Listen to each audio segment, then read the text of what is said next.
قال اللہ تبارک و تعالی فی الکلام المجید والفرقان الحمید وتعاونوا علی البر والتقوی صدق اللہ العظیم وبلغنا رسولہ النبی الکریم ان اللہ وملائکتہ یصلون علی النبی یا ایہا الذین آمنوا صلوا علیہ وسلموا تسلیما الصلاۃ والسلام علیک یا سیدی یا رسول اللہ وعلی آلک واصحابک یا سیدی یا حبیب اللہ مولاي صلی وسلم دائما ابدا علی حبیبک خیر الخلق کلہم یا رب بالمصطفى بلغ مقاصدنا واغفر لنا ما مدى یا واسع الکرم۔ نہایت ہی واجب الاحترام بزرگوں دوستو، اللہ رب العزت کا کروڑ مرتبہ شکر ہے جس مالک کائنات خالق کائنات نے اشرف المخلوقات بنا کر حضور نبی مکرم شفیع معظم سرور عالم صلی اللہ علیہ وآلہ وسلم کا امتی بنایا۔ اللہ رب العزت نے قرآن مجید میں ارشاد فرمایا وَتَعَاوَنُوا عَلَى الْبِرِّ وَالتَّقْوَىٰ، نیکی اور پرہیزگاری کے کاموں میں ایک دوسرے کی مدد کرو۔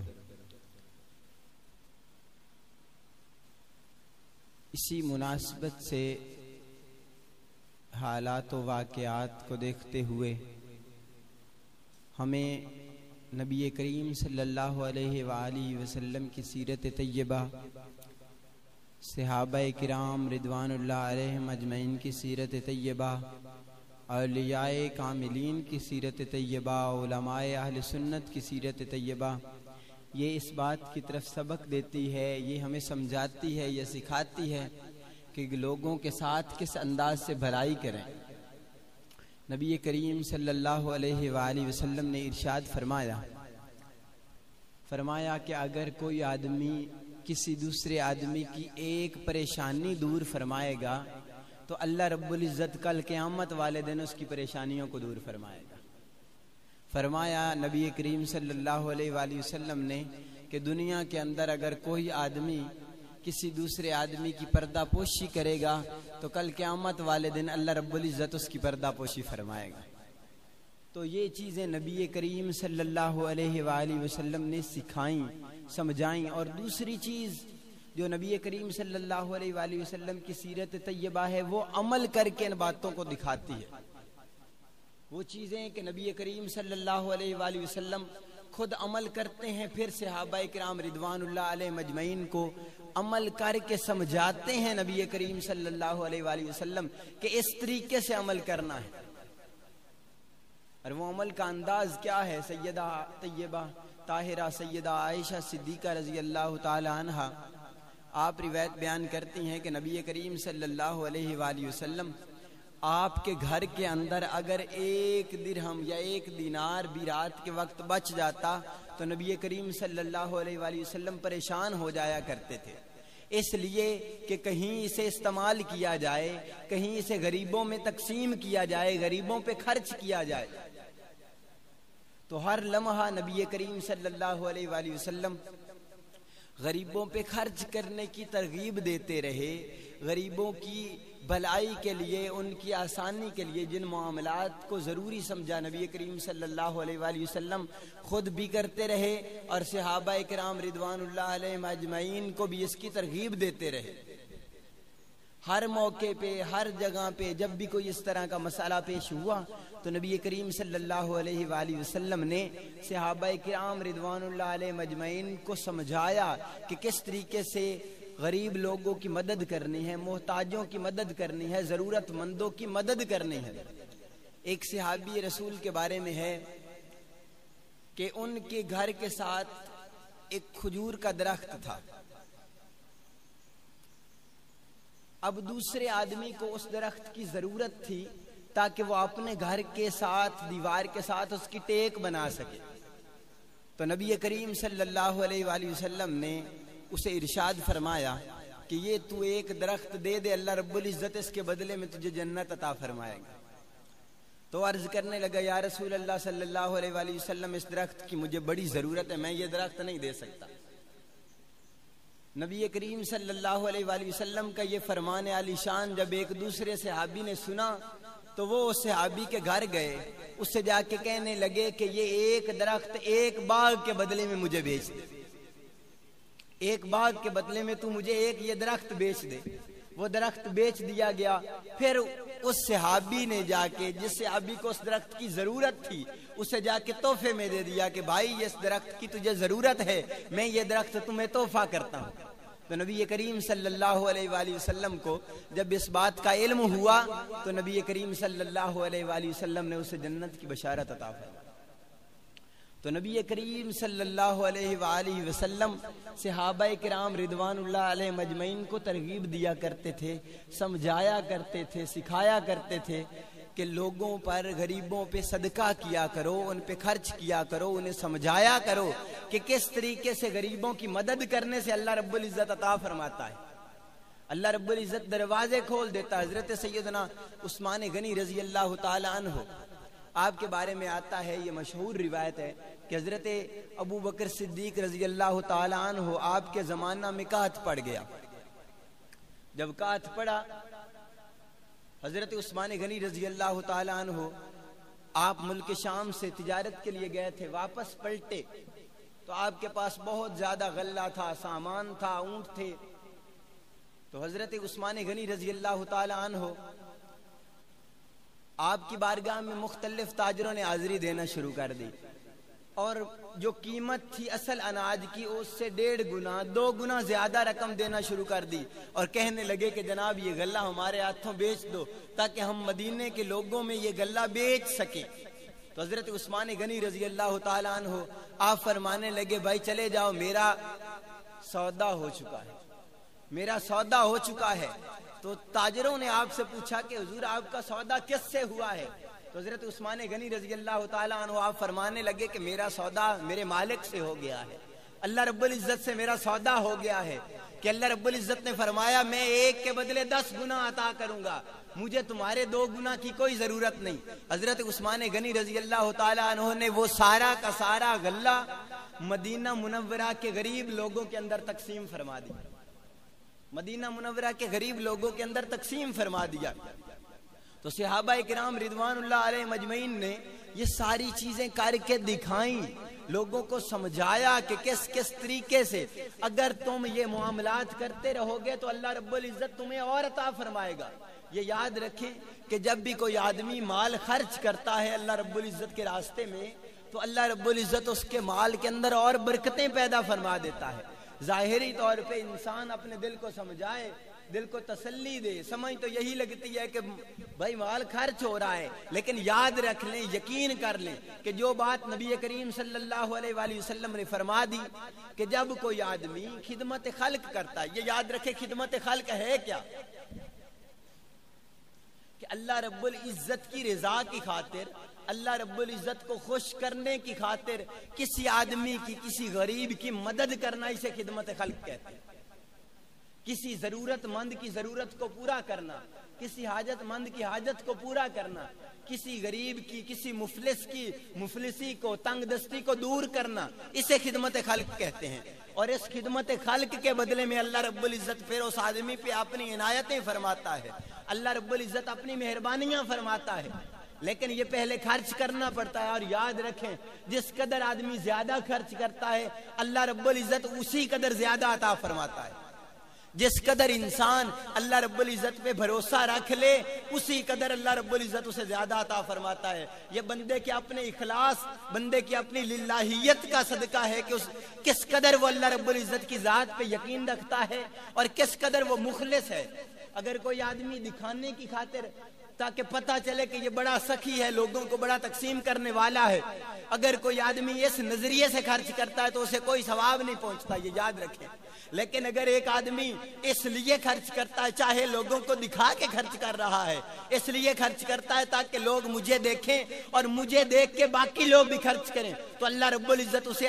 ثواب عطا فرمائے گا، اور اس کی وجہ سے جو لوگ دین کی راستے میں غریبوں پہ خرچ کریں گے اللہ رب العزت ان کا ثواب بھی اسے عطا فرمائے گا، اس لیے کہ اس کی وجہ سے لوگ خرچ کر رہے ہیں۔ تو یہ آج ضرورت ثمر کی ہے۔ معاملات پاکستان کے اندر جس قدر چل رہے ہیں، پاکستان کے اندر جس قدر سیلاب، یہ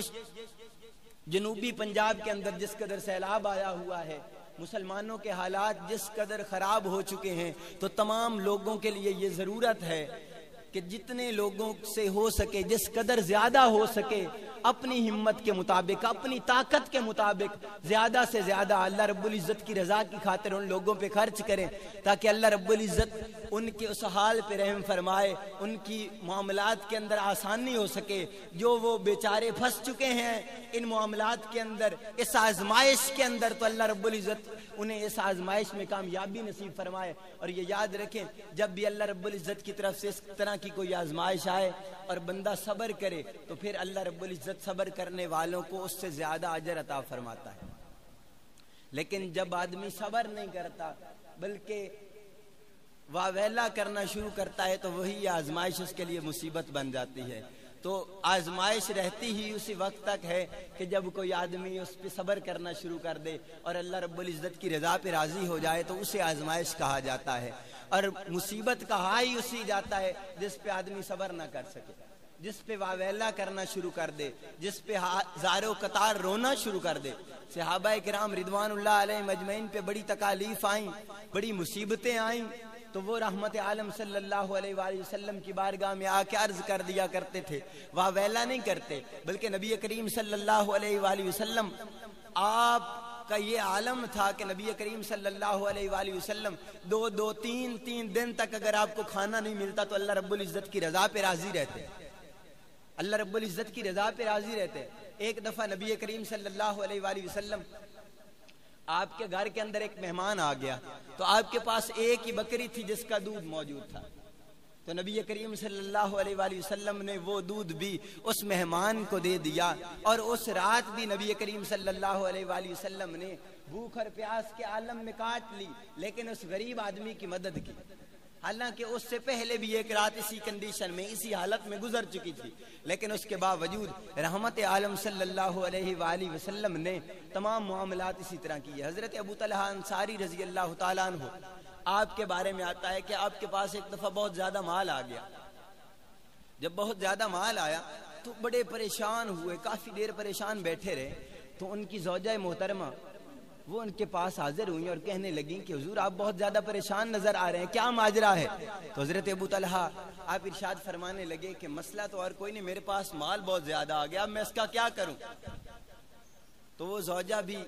بڑی رحمتوں والی تھی، بڑی نیک بخت تھی، وہ کہنے لگی کہ اس مال کو اللہ رب العزت کے راستے میں خرچ کر دو، اللہ رب العزت تمہیں جزا بھی عطا فرمائے گا اور سکون بھی عطا فرمائے گا۔ تو حضرت ابو طلحہ انصاری رضی اللہ تعالیٰ عنہ نے وہ سارا کا سارا مال اللہ رب العزت کے راستے میں خرچ کر دیا۔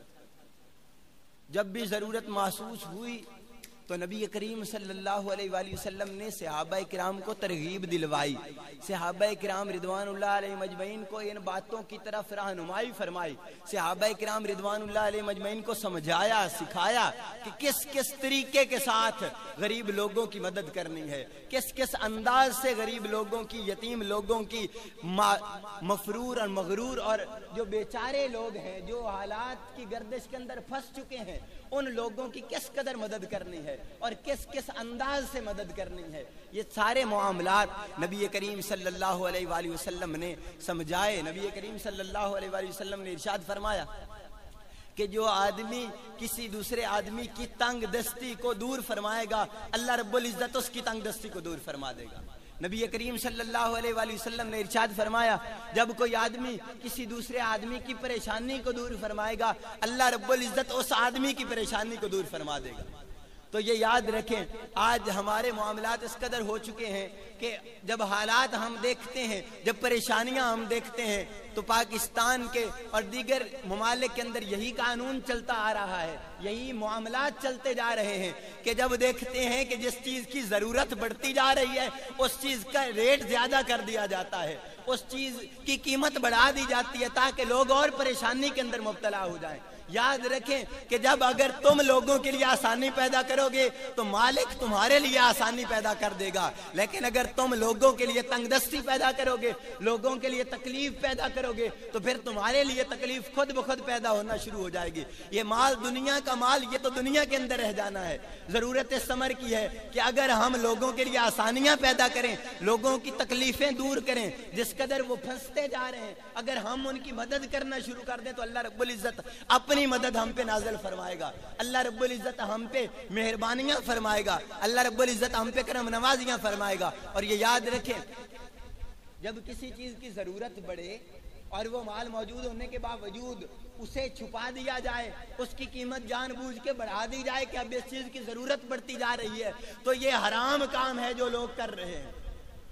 کہ جانتے بوجھتے ہوئے، سمجھتے ہوئے کہ اس چیز کی ضرورت اب بڑھ رہی ہے تو جان بوجھ کے اس کا ریٹ بڑھا دیتے ہیں۔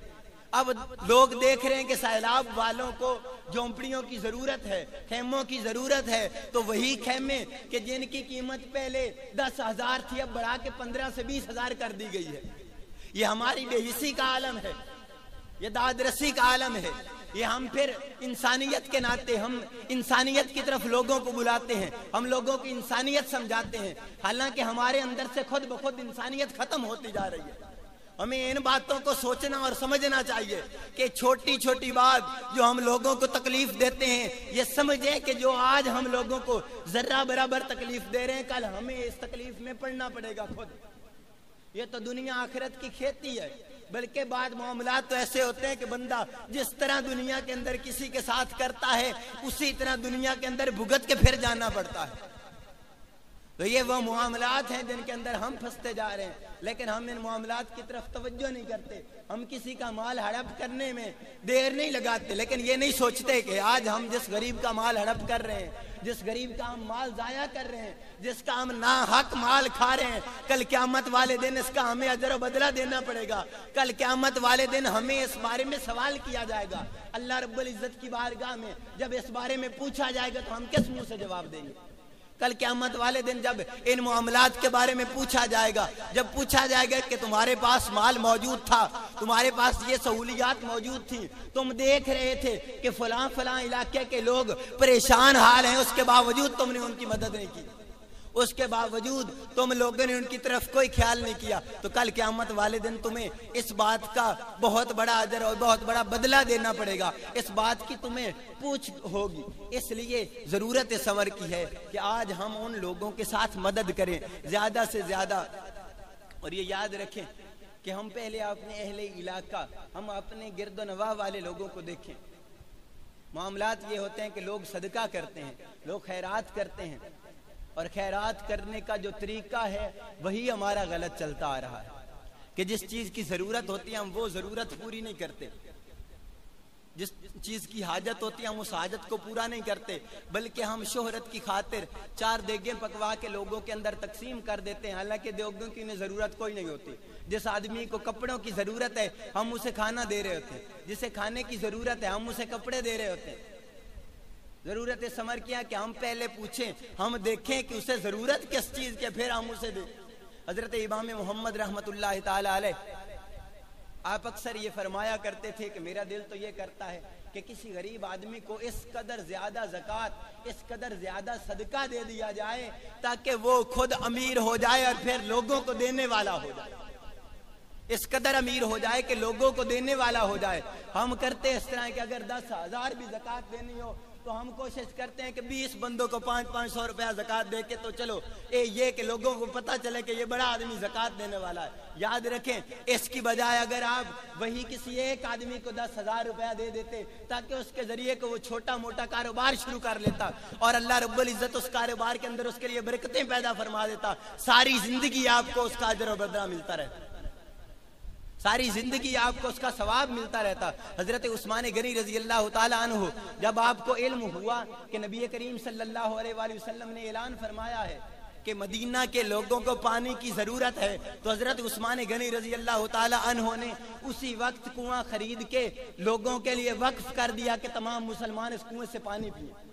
اس لیے کہ آپ نے دیکھا کہ لوگوں کو پانی کی ضرورت ہے تو لوگوں کو پانی دیا، جب دیکھا کہ لوگوں کو غلے کی ضرورت ہے تو غلہ دیا۔ حضرت فاروق اعظم رضی اللہ تعالیٰ عنہ سارا دن ساری رات مدینہ منورہ کی گلیوں کے اندر گھوما پھرا کرتے تھے، لوگوں کے حالات احوال کو جانا کرتے تھے اور پھر ان کے حالات کے مطابق ان کی مدد کیا کرتے تھے۔ جس آدمی کو، جس عورت کو جس چیز کی ضرورت ہوا کرتی تھی وہ ضرورتیں پوری کیا کرتے تھے۔ حضرت سیدنا صدیق اکبر رضی اللہ تعالیٰ عنہ جب آپ خلیفۃ المسلمین بننے لگے تو ایک بچی دوڑتی روتی حضرت سیدنا صدیق اکبر رضی اللہ تعالیٰ عنہ آپ کی بارگاہ میں آئی اور آ کے عرض کرنے لگی کہ حضور پہلے تو ہماری بکریوں کا دودھ آپ دوہا کرتے تھے، اب ہماری بکریوں کا دودھ کون دوہے گا؟ تو حضرت سیدنا صدیق اکبر رضی اللہ تعالیٰ عنہ آپ نے ارشاد فرمایا جس طرح میں پہلے دودھ دو کے دیا کرتا تھا آج خلیفۃ المسلمین بننے کے بعد بھی میں اسی طرح دودھ دو کے دوں گا۔ تو یہ یاد رکھیں وہ مسلمانوں کے خلفاء کہ جنہوں نے اس قدر محنتیں کی، اس قدر لوگوں کے حالات کو دیکھا، اس قدر مسلمانوں کے احوال کو جانچا اور پھر اس قدر مسلمانوں کی داد رسی کی، ان کی خدمتیں کی، تو آج ان کا نام ساری زندگی کے لیے چمکتا رہے گا، رہتی دنیا تک ان کا نام رہے گا۔ حضرت سیدنا فاروق اعظم رضی اللہ تعالیٰ عنہ آپ نے اس قدر قوانین مقرر کیے، اس طرح کی حکومت کی سیٹنگ کی کہ حضور حضرت فاروق اعظم رضی اللہ تعالیٰ عنہ کے زمانے کے اندر مدینہ شریف کے اندر کوئی آدمی زکوٰۃ لینے والا رہ ہی نہیں گیا۔ اللہ رب العزت نے سارے لوگوں کے لیے اس قدر فراوانی کر دی کہ مدینہ کے اندر کوئی آدمی موجود نہیں تھا جو زکوٰۃ لینے والا ہو۔ لیکن آج غربت زیادہ سے زیادہ بڑھتی جا رہی ہے، مسلمانوں کے لیے تنگ دستیاں اور زیادہ بڑھتی جا رہی ہیں۔ ہمیں سوچنا چاہیے کہ کس وجہ سے یہ تنگ دستی بڑھتی جا رہی ہے، کس وجہ سے یہ مسلمانوں کے لیے پریشانیاں بنتی جا رہی ہیں۔ ہم اپنی گریبانوں کے اندر جھانکیں، ہم دیکھیں کہ کیا ہمارے اندر کون کون سی ایسی خرابیاں پیدا ہوتی جا رہی ہیں، کون کون سی ایسی پریشانیاں پیدا ہوتی جا رہی ہیں کہ جن کی وجہ سے مسلمانوں کے یہ حالات بدلتے جا رہے ہیں۔ مسلمانوں کے لیے روز روز کی پریشانیاں بڑھتی جا رہی ہیں، روز روز تکالیف آتی جا رہی ہیں، روز روز بیماریاں آتی جا رہی ہیں۔ ان کی آخر وجوہات کیا ہے؟ آخر ان وجوہات کو ہمیں سمجھنا چاہیے، ان وجوہات کو ہم سمجھیں اور پھر ان کا حل تلاش کریں۔ جب ہم حل نہیں سمجھیں گے، جب ان وجوہات کو نہیں سمجھیں گے تو اس وقت تک ہمارے لیے یہ پریشانیاں ختم نہیں ہو سکتی۔ صحابہ کرام رضوان اللہ علیہ مجمعین نے سب سے پہلے ان حالات کو دیکھا، ان حالات کو دیکھتے ہوئے پھر جس چیز کی جس طرح سیٹنگ چاہیے تھی اسی طریقے سے صحابہ کرام رضوان اللہ علیہ مجمعین نے امت مسلمہ کے لیے وہ تمام چیزیں فراہم کی جن چیزوں کی انہیں ضرورت تھی۔ لیکن آج ہم اپنے معاملات کے اندر سرکاری سطح پہ بھی ان ساری چیزوں کی ضرورت ہے، حالانکہ سرکاریں آپس کے اندر تمام معاملات میں جھگڑ رہی ہیں، اپنی سرکاری کرسیوں کی خاطر ایک دوسرے کے لیے جھگڑ رہے ہیں، لیکن ان غریب لوگوں کی طرف نہیں دیکھا جا رہا جو غربت کے اندر پستے جا رہے ہیں، تہ در تہ غربت کے اندر دنستے جا رہے ہیں، لیکن ان کی طرف نہیں دیکھا جا رہا۔ حالات اس قدر بڑھتے جا رہے ہیں لیکن ان کی طرف کوئی دھیان دینے والا نہیں۔ کیوں دھیان نہیں دیا جا رہا؟ جب اسلام کے قانون کے مطابق اگر چلا جاتا تو پھر ان سارے لوگوں کی پریشانیوں کی طرف دیکھا بھی جاتا اور ان سارے لوگوں کی پریشانیوں کو دور بھی کیا جاتا۔ لیکن جب سے ہم اسلام سے دور ہوئے، علامہ اقبال رحمۃ اللہ تعالی علیہ نے کہا تھا وہ معزز تھے زمانے میں مسلمان ہو کر، وہ معزز تھے زمانے میں مسلمان ہو کر اور ہم خار ہوئے تارے کے قرآن ہو کر، اس لیے کہ ہم نے قرآن کی جو روش تھی، قرآن کی جو تربیت تھی، قرآن کا جو اسلوب تھا، قرآن کا جو طریقہ تھا، جس طریقے کے ذریعے قرآن نے ہمیں سمجھایا، جس طریقے کے ذریعے نبی کریم صلی اللہ علیہ وآلہ وسلم نے ہمیں سمجھایا کہ لوگوں کے ساتھ معاملات کس طرح کرنے، ہم نے ان ساری چیزوں کو چھوڑ دیا، ہم نے ان ساری چیزوں کو بھلا دیا اور اپنے معاملات کو سب سے آگے رکھا اور دوسرے کے معاملات کو سب سے پیچھے رکھا۔ حدیث مبارکہ کے اندر ہے، نبی کریم صلی اللہ علیہ وآلہ وسلم نے ارشاد فرمایا احبا لغیرک ما تحب لنفسک، فرمایا کہ دوسروں کے لیے وہی پسند کرو جو اپنے لیے پسند کرتے ہو، دوسروں کے لیے اسی چیز کو اچھا سمجھو جو اپنے لیے اچھا سمجھتے ہو۔ لیکن ہم اپنے لیے تو سوچتے ہیں، کسی دوسرے کے لیے نہیں سوچتے۔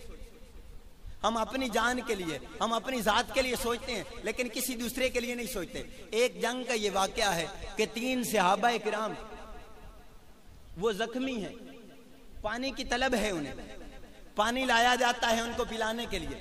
تو جب ایک صحابی کے پاس پانی پہنچتا ہے تو وہ دیکھتا ہے دوسرے صحابی کو اور زیادہ ضرورت ہے، تو وہ کہتا ہے بھائی مجھے نہیں، میرے سے زیادہ اس آدمی کو ضرورت ہے، اس میرے ساتھی کو ضرورت ہے، تو مجھ سے پہلے پانی پیش کرو۔ جب اس کے پاس پانی لے کے جایا جاتا ہے تو وہ کہتا ہے مجھے نہیں، میرے سے زیادہ فلاں آدمی کو ضرورت ہے، اسے پانی پیش کیا جائے۔ تو یہ صحابہ کا ایثار تھا، یہ صحابہ کی محبت تھی کہ وہ ایک دوسرے کے لیے جانیں قربان کر دیتے ہیں۔ وَيُؤْثِرُونَ عَلَىٰ أَنفُسِهِمْ وَلَوْ كَانَ بِهِمْ خَصَاصَةٌ، کہ وہ دوسروں کو اپنے آپ پہ ترجیح دیتے ہیں، اگرچہ انہیں ضرورت ہے اس بات کی، ضرورت ہونے کے باوجود جب دوسرے کو ترجیح دی جاتی ہے تو پھر اللہ رب العزت کی رحمتیں، اللہ رب العزت کی مہربانیاں ان لوگوں پہ چھانی شروع ہو جاتی ہیں۔ آج بھی اسی امر کی ضرورت ہے کہ ہم اپنی ضرورتوں کو دیکھتے ہوئے دوسرے لوگوں کی ضرورتوں کا بھی خیال کریں، ہم دوسرے لوگوں کی طرف بھی دیکھیں کہ ان لوگوں کو کس چیز کی ضرورت ہے، کیا ہماری وجہ سے کسی کو تکلیف تو نہیں ہو رہی، کیا ہماری وجہ سے کسی کو پریشانی تو نہیں ہو رہی۔ نبی کریم صلی اللہ علیہ وآلہ وسلم نے ارشاد فرمایا المسلم من سلم المسلمون من لسانہ ویدہ، ارشاد فرمایا کہ مسلمان وہ ہے کہ جس کی زبان سے اور جس کے ہاتھ سے دوسرے مسلمان محفوظ رہیں۔ تو ہمیں غور کرنا چاہیے، ہمیں دیکھنا چاہیے کہ کیا ہمارے ہاتھ سے، ہماری زبان سے دوسرے مسلمان محفوظ واقعی ہیں یا نہیں ہیں۔ اگر دوسرے مسلمان محفوظ نہیں ہیں تو پھر ہمیں اپنے ایمان کے بارے میں سوچنا چاہیے، پھر ہمیں یہ دیکھنا چاہیے کہ ہمارا ایمان اور ہم حقیقی مسلمان نہیں ہیں، اس لیے کہ مسلمان کی تعریف جو نبی کریم صلی اللہ علیہ وآلہ وسلم نے فرمائی وہ یہی ہے کہ المسلم من سلم المسلمون من لسانہ ویدہ، فرمایا کہ مسلمان وہ ہے کہ جس کے ہاتھ اور زبان سے دوسرے مسلمان محفوظ رہیں۔ تو اگر ہمارے ہاتھوں سے اور ہماری زبانوں سے دوسرے مسلمان محفوظ نہیں ہیں تو پھر ہم مسلمان نہیں ہیں۔ ہم ہر طرح سے لوگوں کو تکلیف پہنچانے کے در پہ ہیں۔ بعد جو جس قدر کسی کے پاس طاقت ہے، جس کی لاٹھی اس کی بھینس کا طریقہ چل رہا ہے، جس کو ہاتھ کے ساتھ تکلیف پہنچانے کی طاقت ہے تو وہ کوشش کرتا ہے کہ میں ہاتھ کے ساتھ تکلیف پہنچاؤں تاکہ اگلے بندے کو پتہ تو چلے، اور جسے زبان کے ساتھ تکلیف پہنچانے کی قوت ہے، ہمت ہے، وہ زبان کے ساتھ تکلیف پہنچاتا ہے۔ تو ہمیں ان ساری باتوں کو سوچنا چاہیے، سمجھنا چاہیے کہ ہم مسلمان ہیں اور مسلمان ہونے کے ناطے ہماری کیا کیا ذمہ داریاں ہیں، ہمیں اپنی ذمہ داریوں کا احساس کرنا چاہیے، ہمیں ان ساری چیزوں کے بارے میں سوچنا چاہیے